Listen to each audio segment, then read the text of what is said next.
Vedare tinokuchingamidzai zvekare kune chimwe chirongwa pano paZim Facebook Secrets and Confessions. Tadzoka zvekare nemamwe mamessages. Message yedu yekutanga yakamera sekudai so: hanzi makadi zvenyu mukoma, ndinokumbirawo kuti muge muchindiposterawo nyaya yangu makaveka chitupa changu. Ndauyawo pano neconfession yangu iyo yandiinayo, ndichidawo kukuudzaiwo kuzopanduka kwakazoita mishonga iyo yandakaenda ndikanotora. So pandakauya kuno kuSouth Africa ndainge ndisingatombozivi kuti chainge chichinzi rudo. Pandainge ndiri kuZim ndaitongoponeswawo nekuenda ndichinokecha mahure, saka kutonyenga chaiko ndainge ndisingatombogoni. But ndingangoti mundara uyo wandainge ndichishandira, mundara iyeye ndiye ainge akandikuvadza, because mundara uyu ndo rainge riri basa rake. Mundara uyu ainge ari makanika, inini ndainge ndiri spana boy wake. Saka mundara uyu aiti pose patinenge tawana mari, then aibva ati mufana handei tinge tichimbonokecha mahure. Taitoenda kubhawa tobva tototenga madrink edu, because iye mundara iyeye ainge asinganwi doro. Then obva atokecha mahure aya, then taiti kana takecha mahure iye aibva azonditi inini ndinge ndichigara kufront seat, iye obva agara nehure rake kuback seat.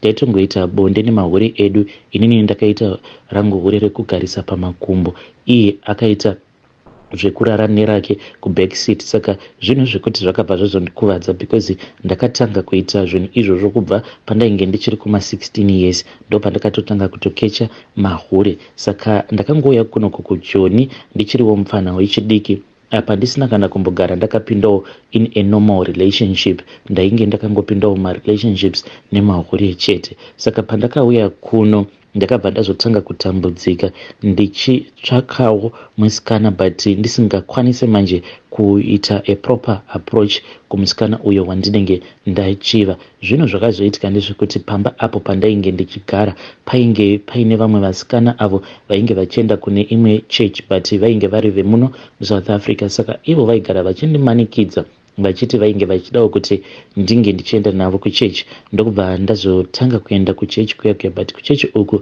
kwainge kuine vanhu vakasiyana siyana, maSouth African nevamwewo vanobva kune dzimwe nyika dzekunana West Africa nemamwe maZimbabweans. Ndakabva ndatanga kunakirwa nekuenda kuchechi kuya.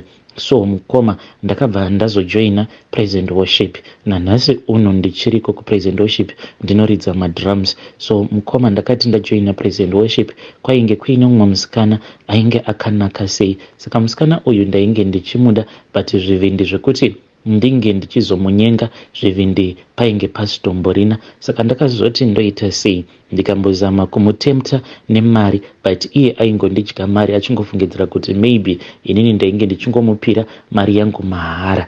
At the same time ndainge ndisingade kuti ndinge ndichingoramba ndichiita zvekukecha mahure. So ndakazoti ndadzokera kumusha panguva iyo pandainge ndichida kuaplya passport yangu. Pandakasvika kumusha ndo pandakabva ndazoona kuti kwainge kuina vamwe gogo, but gogo ava vainge vari amainini vaamai vakabereka amai vangu inini. Saka gogo ava ivo vanoita zvekun'anga.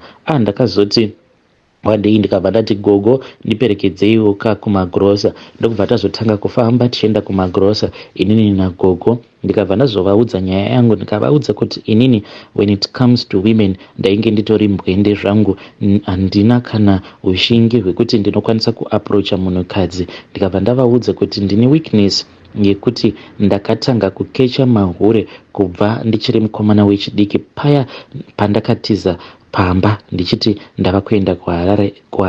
Ndikabva ndati paya pamakanzwa zvichinzi ndakatiza pamba ndichiti handichadi zvechikoro, ndava kuenda kunoshanda kuHarare. Zvino ndakazoti ndasvika kuHarare ndokubva ndazotanga kushandira mudhara uya wamaiziva ndichishandira. Saka ndiye akazondidzidzisa upenyu ihwohwo hwekuti there is no need yekuti munhu unge uchiroora kana kuita musikana waunenge uchidanana naye, because mahure akawanda uye mahure haaperi. As long as uine mari, pose paunenge wanzwa uchida kuita bonde nemunhukadzi unobva wazongoenda kunokecha. Saka ivo gogo vakazoti vainge vachazondibatsira. So gogo vakazonditi ndaifanira kuti ndinge ndichizovatevera.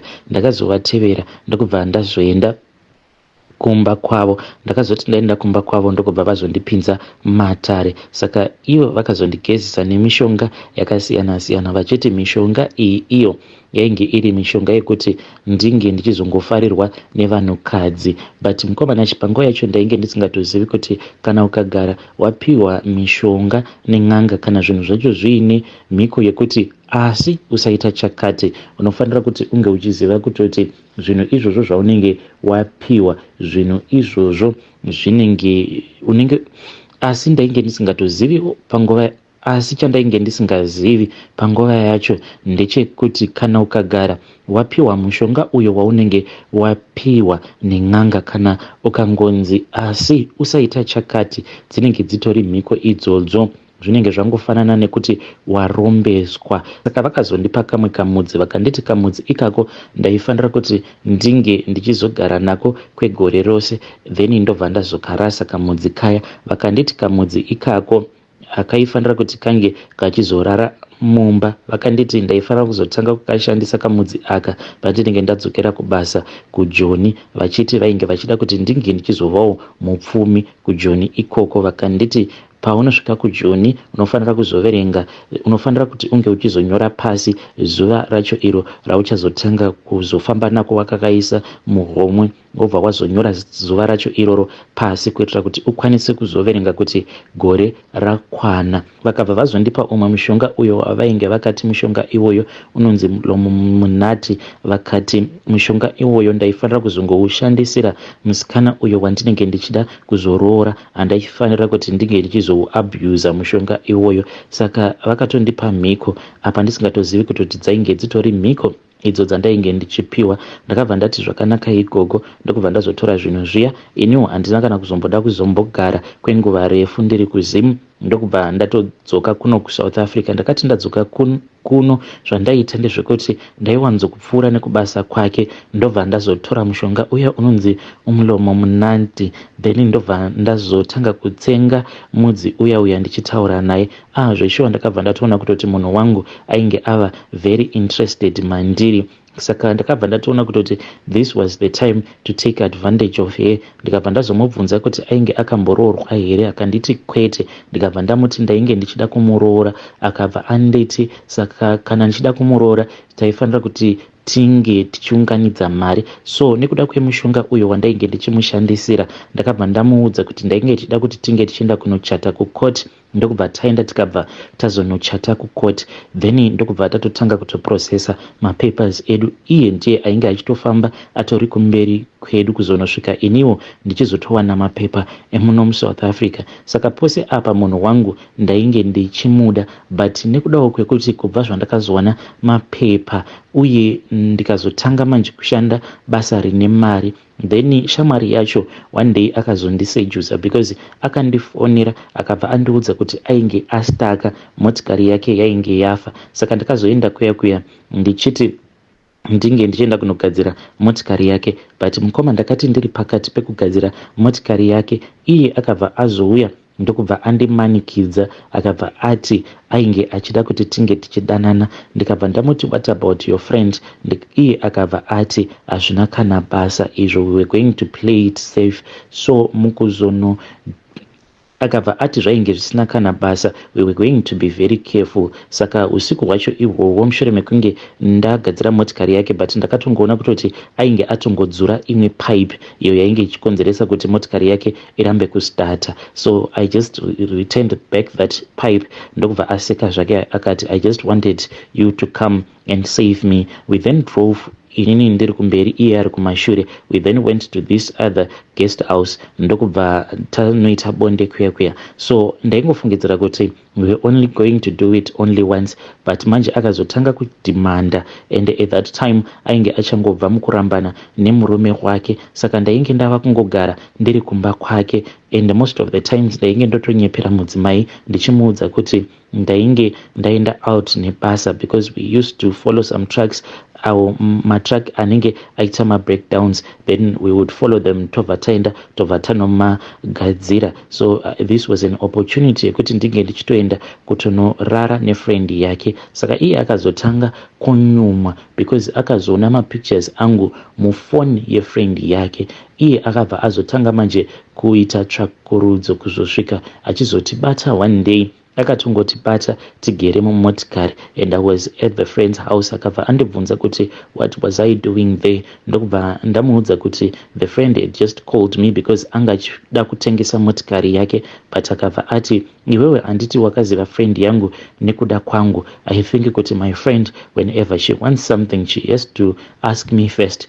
Ndokubva tataurirana paya because ndainge ndichimushandisira mushonga uya saka aingoti kana akasanzwisisa ndaibva ndazonotora kamudzi kaya ndobva ndakaruma zvishoma because vainge vakanditi gogo haufaniri kuti unge uchikapedza kose, saka ndaingoita kungorumirira kure kure. Takati tadzoka kumba iye achipopota, ndikabva ndanovhura bhegi rangu iro randainge ndichichengetera kamudzi kangu ikako keumulomo munati, ndikabva ndangorumirira, ndikabva ndatanga kutaura naye ndichimunyengerera ndichimuudza masweet words. Ndikatoona shasha yava kutonyemwerera, ndokubva ndatosimudza mukadzi wangu ndikabva ndatoenda nemunhu wangu kubedroom, ndokubva tatoita bonde and she forgot everything. So ndozvandainge ndichimuita panguva iyoyo. So one day friend yake yakazouya kubasa, ndikabva ndati iwe handiti dzakatopotsa tabatwa, so why do you keep on coming back? Iye akabva azoti kwandiri, sure, I cannot let you go, and iwewe you are going to be my husband. Ndikati azviite, I am legally married to your friend, azviite. Akabva ati with the spiritual power akabva ati zvainge zvichiita, saka akabva azofamba achipopota achienda kumotikari kwake.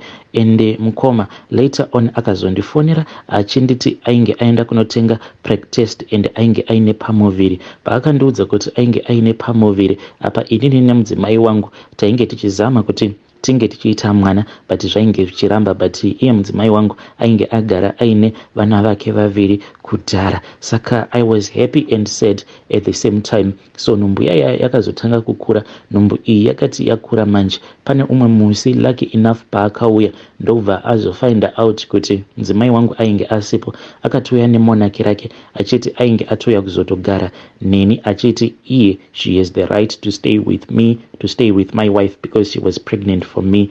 Ndakabva ndazomushandisira zvekare kamushonga kaya, ndikabva ndamunyengerera. I then drove with her back to her place, ndokubva munhu adzikama. Saka iye akabva anditi you have to do something, otherwise I am going to hire a hitman so that mukadzi wako ange achizofa. Paakadaro ndakabva ndaona kuti kwacho kwatainge tava kuda kutambira kunonyudza. Ndikabva ndazotaura nagogo vangu. Gogo vakabva vati uyo ainge asina kundizvarira ainge asina basa, but uyo wacho ainge akatakura pamuviri pangu ndiye wandaifanira kuti ndinge ndichiona semukadzi ane basa. So vakabva vazondipa mushonga, vakanditi mushonga uyu uchauraya mudzimai wako uyo waugere naye kana nguva yakwana. So mukoma ndakangoti ndichingonowanawo chitupa changu. Zuva ratakabva kunokolekta chitupa akabva azongoti eish, ndikabva ndati ko chii? Akabva ati ainge anzwa sekunge ainge arohwa chibhakera nechekugotsi uku. At that time uya friend yake ainge atozvara mwana wedu wekutanga watakazvara tose mukomana. So akabva azongotanga kungobleeda achingobuda mututu. Then ndikabva ndazoenda naye kuchipatara, munhu ndokubva atoadmitiwa. She never got the chance to celebrate with me because we had always planned kuti pachazobudawo citizenship yangu then we will go out maybe on a vacation just celebrating, but akabva azoshaika. This was 2 days later. Instead of her friend mourning over the death of my wife, she celebrated. Kunyange patainge titori parofu, she was busy texting me uye achitonditumidzira mavideos mamwe ataitorana, mavideos ebonde, achinditi now I have the freedom to do whatever that I want with you and I am so happy kuti Mwari vauraya munhu uyu. And this made me to feel very guilty. Iyo haatozvizivi kutoti ndakazotourayisa mukadzi wangu nekuda kwepressure iyo yaainge achindipa uye ndakaita zvekumushandisira mishonga. Mushure mekunge mukadzi wangu avigwa, we did something that was really embarrassing because takabva tazotanga kugara tose pasati patombodarika mwedzi mushure mekunge ndafirwa nemudzimai wangu. People just saw what we were doing and everyone just kept quiet. Saka mukadzi wangu manje uyu wacho wandakazoita naye vana akabva ati it is far much better for us to relocate. Saka inini ndini ndakatanga kuaplya ndokubva ndazorelocate to another province. Then iye akabva azoti ainge achida kumbomira kushanda ndokubva iye azongogara zvake as a housewife, but later on she then got a job. Takagara in that province kwe1 year ndokubva ndazonzi ndaifanira kuti ndinge ndichidzoka zvekare kuhead office kwandainge ndichishandira. We then came back. Nanhasi uno mukomanashe ndichitori mupraise and worship. And each and every time when I am in church, when I think of my late wife, ndinongogara ndichingonzwa this guilty feeling in my heart, thinking kuti saka vanhu vemuchurch vanoti kudii now that they know kuti ndakatobva mukuchata nebest friend yemukadzi wangu, my late wife. So this is my own story. Saka kamwe kamudzikaya ako kandakanzi ndaifanira kuti ndinge ndichikachengeta kwegore rose, handizivi kuti ndakazoka misplace sei because ndainge ndakakatora ndikabva ndazokaisa muplastic. So pandakazoya kuno ndakazoti ndavhura chischool bag changu ndikakatsvaka ndikakashaya kamudzi ikako. Saka gogo ndakazovaudza kuti ndainge ndakashaya kamushonga kaya. Gogo vakapopota zvisingaiti, vakabva vati ndaifanira kuti paya pandinenge ndazowana mari ndinge ndichizodzoka kumusha. So pandakazodzokera kumusha, gogo vakazoti taifanira kuti tinge tichinotenga mombe. So ndakazotenga mombe iyaya in secret zvisingatozivikanwi neveukama. Then mombe iyi ndakatongoitengerawo kumaraini ikoko kwana gogo, ikagara mudanga ragogo, but mombe iyi takazoiburitsa manje ndokubva tazoenda tikabva tazonoisungirira pane umwe muti. Gogo vakati mombe iyi taifanira kuti tinge tichizoisungirira pamuti paya kusvika paya painenge yaziya nenzara. Mombe iyi takainyima zvokudya, tikainyima mvura yekunwa. Yakagarapo mombe iyi kuda kwemazuva anokwana iwo kuita 3. Paya pavakazoona kuti mombe iyi yainge isisina simba, yainge yaziya nenzara, gogo ndo pavakabva vazondipa demo. Vakabva vazonditi mombe iyoyo ndaifanira kuti ndinge ndichienda kunoitema. Ivo vakabva vazotevera, vainge vaine rimwe dishi rezengi. Vakati vainge vachida kuti ropa riya ringe richizochururuka richizopindamo mudhishi muya. So ndakazosvika paya ndakangotema mombe iyaya kamwe chete ndokubva yatoti pidi kudhi, ndokubva yatofa mombe iya. Tikabva tazobatsirana kuti tinge tichichingidzira ropa riya richipinda mudhishi. Saka ropa iri takazoritora, gogo vakazoti taifanira kuti tinge tichizomirira kusvika usiku hwasvika. Mombe iyi nyama yacho haina kana ani akadya, but mangwana makuseni patakamuka mombe iyi yainge isisipo.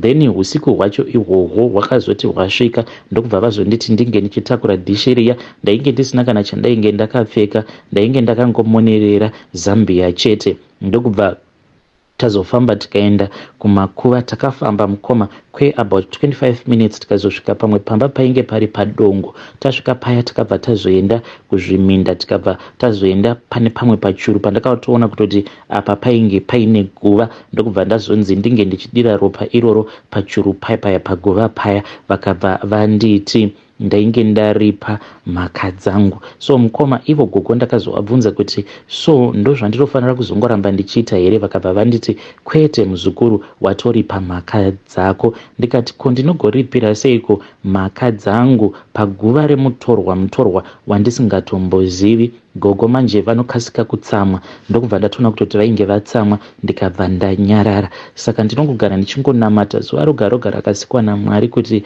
dai zvinhu izvi zvikasazopanduka, at least kana zvikapanduka dai zvapanduka hazvo gogo ivo vachiri vapenyu, sezvo vari ivo vanoziva kuti chii checho chaicho chavakambonyatsokundipa.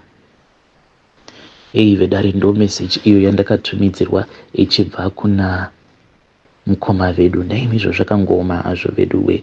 Please ngatizamei kutaura navo mukoma vedu ava mucomment section. Yei.